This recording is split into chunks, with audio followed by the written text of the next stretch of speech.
हरे कृष्ण भक्तों, माघ मास अध्याय 3 की कथा। तब राजा ने कहा कि महाराज, यह पर्वत कितना ऊंचा और कितना भारी चौड़ा है।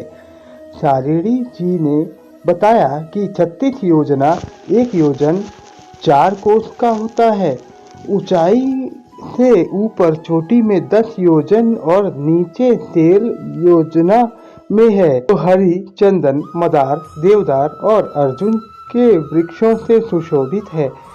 दुर्भिक्ष से दुखी होकर इस पर्वत को फल और फूल देखकर भृगु जहाँ निवास करते हैं और जहाँ कंदराओं, वनों और उपवनों में बहुत दिन तक तप करते रहते हैं, निवास करते हैं और यहाँ कंदराओं, वनों और उपवनों में बहुत दिन तक तप करते रहते हैं। इस प्रकार जब भृगु ऋषि वहाँ अपने आश्रम पर रह रहे थे तो वे विद्याधर अपनी पत्नी सहित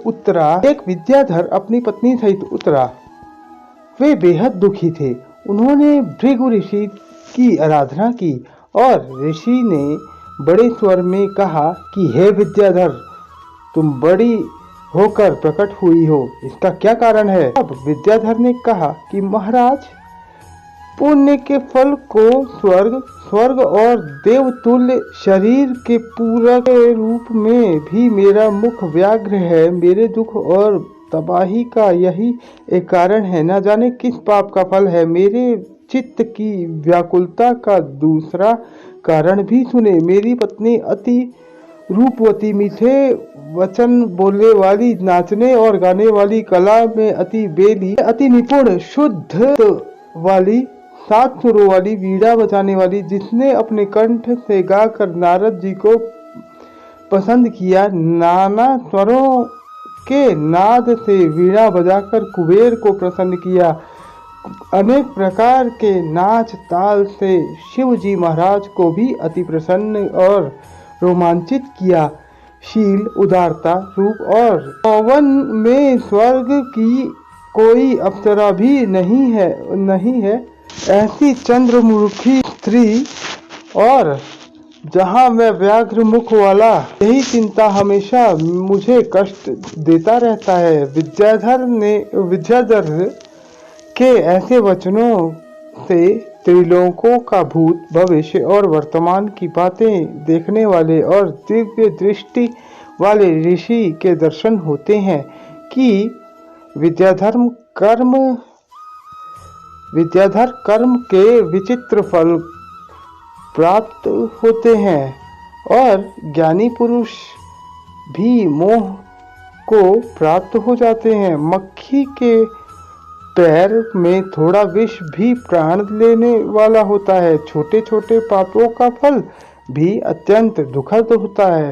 माघ मास की एकादशी का व्रत करके द्वादशी न आने तक शरीर में तेल समान पाप कर्म से व्याघ्र हो जाता है।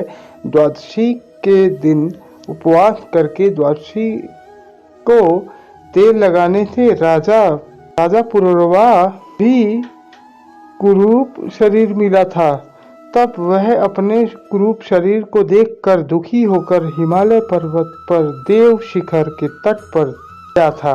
तीन ने स्नान कर कुशा के आसन पर भगवान को कमल, उत्सव, शंख, चक्र, गदा, पद्म के धारण करने वाले पीताम्बर वस्त्र, वन माला धारण किए हुए विष्णु का अभिषेक करते हुए राजा पुरुरवा ने 3 मास तक निराहार धारण करते हुए भगवान का अभिषेक किया। इस प्रकार 7 जन्मों में भगवान प्रसन्न करने वाले राजा को 3 महीने के तप से ही अति प्रसन्न किया और माघ के शुक्ल पक्ष की एकादशी को प्रसन्न करने वाले भगवान ने अपने शंख के जल से राजा को पवित्र किया।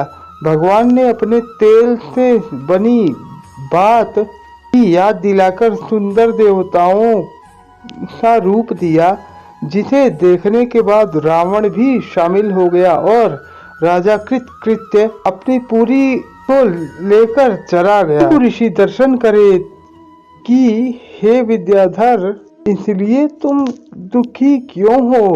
यदि तुम यह राक्षसी रूप देखना चाहते हो तो मेरा कहना है कि जल्दी ही पापों को नष्ट करने वाली हेमकूट नदी में माघ में स्नान करो। यहाँ पर ऋषि सिद्ध देवता निवास करते हैं। अब मैं इसकी विधि बताऊंगा। नकली भाग्य से माघ मास आज से 5वें दिन ही आने वाला है और शुक्ल एकादशी से इस व्रत का उद्यापन करो। भूमि पर सोना, शेष दिन में 3 बार स्नान करके महीना भर निराहार रहो। सब लोग त्याग कर त्रिसमय भगवान विष्णु का पूजन करो। जब वक्त हो तब मन लगाकर पाठ करो। जब तुम द्वादशी को शिवजी स्तोत्र और मंत्रों से पूजन करोगे तो मित्र मुख देखकर सब चकित हो जाएंगे और तुम अपनी पत्नी के साथ सुख क्रीड़ा करोगे और भक्ति में लीन हो जाओगे। माघ मास के प्रभाव जानने के लिए सदा माघ में स्नान करो। पाप दरिद्रता से बचने के लिए मनुष्य को माघ मास से सदा यत्न का स्नान करना चाहिए। स्नान करने वाला इस लोक और परलोक में सदा सुख पाता है। दलित जी कहते हैं कि हे दली, भिक्षु जी के इस वचन से प्रसन्न होकर उन्होंने विद्याधर को अपनी स्त्री सहित उसी स्थान पर माघ पर्वत के झरने पर स्नान कराया और उनके प्रभाव से उनके मुख देव से दृश्य हो गए और वे मणिग्रीव पर्वत पर आनंद से रहने लगे। भृगुजी भी नियमों की समाप्ति पर शिष्यों सहित ईवा नदी के तट पर गए थे।